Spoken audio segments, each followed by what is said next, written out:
Hay ideas que no solo describen el mundo, sino que lo construyen, lo moldean.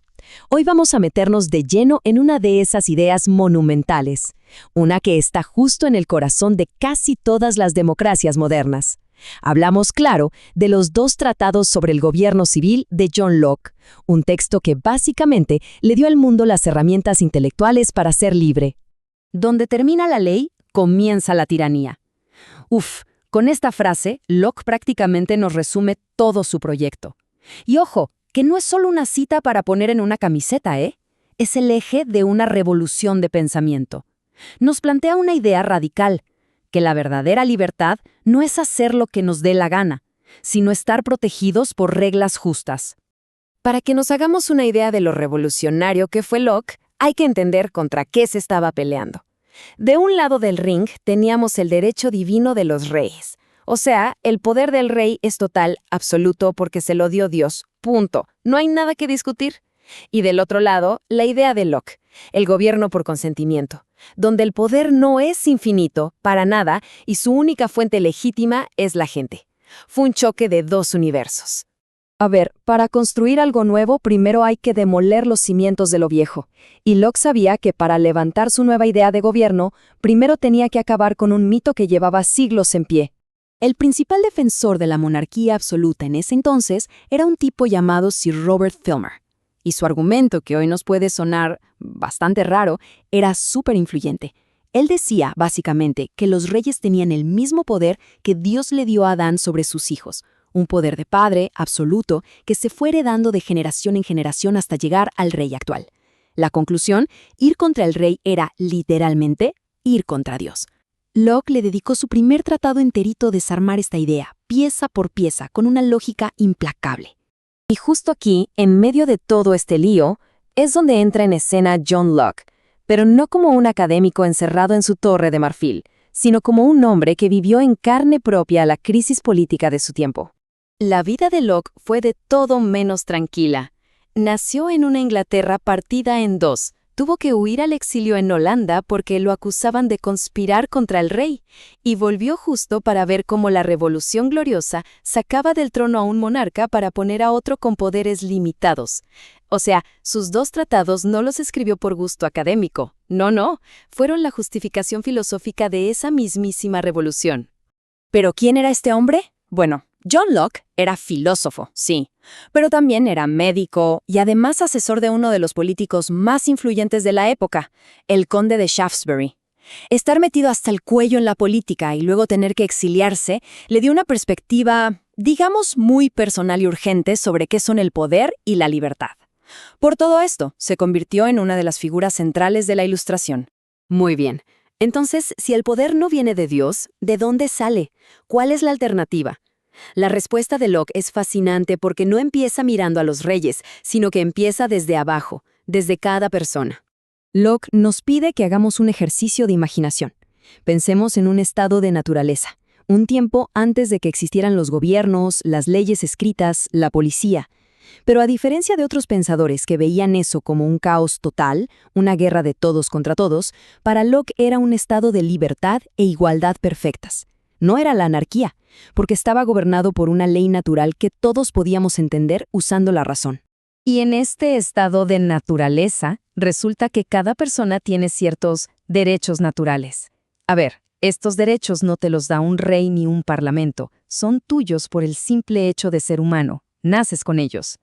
Locke los resumió en 3: vida, libertad y propiedad. Son la base de todo lo que viene después. De hecho, esta fórmula impactó directamente, casi palabra por palabra, en la Declaración de Independencia de Estados Unidos. A ver, su teoría sobre la propiedad es súper interesante. Locke dice, bueno, la Tierra y todo lo que hay en ella es de toda la humanidad, ¿ok?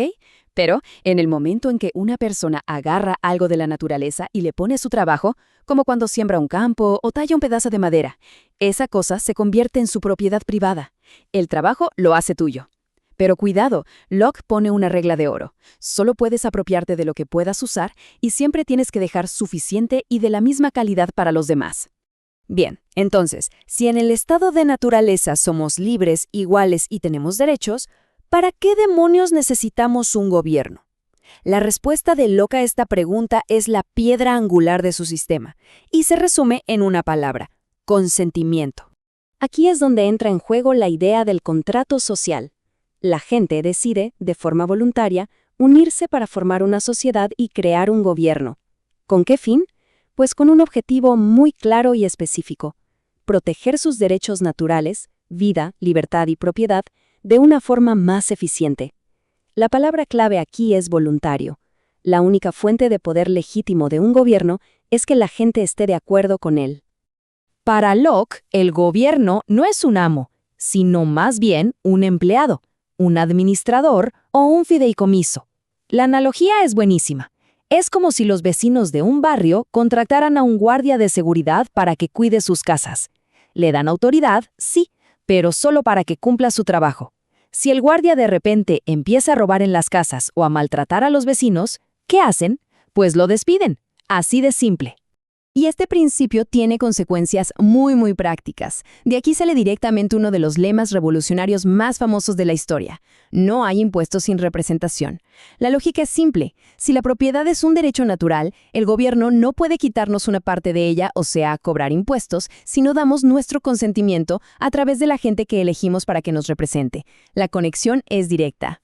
Y todo esto nos lleva, lógicamente, a la idea más radical de Locke, la más potente, la más explosiva, la que de verdad le dio la vuelta al mundo. El punto crucial es este, y es muy claro. Si un gobierno rompe el contrato, si en lugar de proteger los derechos de la gente empieza a violarlos una y otra vez, ese gobierno se convierte en un tirano. Y al hacer eso, se pone a sí mismo en estado de guerra contra el pueblo. Deja de ser un gobierno legítimo. El contrato se rompió. Y no crean que esto se quedó en los libros de filosofía, para nada. Esta idea fue la justificación intelectual de la Revolución Gloriosa en Inglaterra. Fue la chispa que encendió la Declaración de Independencia de Estados Unidos. Y su eco retumbó hasta la Revolución Francesa y en casi todas las constituciones democráticas que se han escrito desde entonces. Locke no solo le dio al mundo una teoría del gobierno, le dio a la gente el derecho a la revolución. Pero, como pasa con casi todas las grandes figuras y las grandes ideas de la historia, el legado de Locke no es una historia de blancos y negros. Su influencia es gigantesca, sí, pero también está llena de contradicciones que vale la pena mirar de cerca. Miremos esta tabla.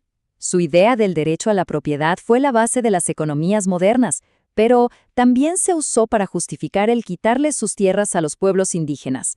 Su defensa de los derechos naturales es el pilar de los derechos humanos universales, pero en su propia época, él no aplicaba esos derechos a las mujeres, a los que no tenían tierras o claramente a las personas esclavizadas.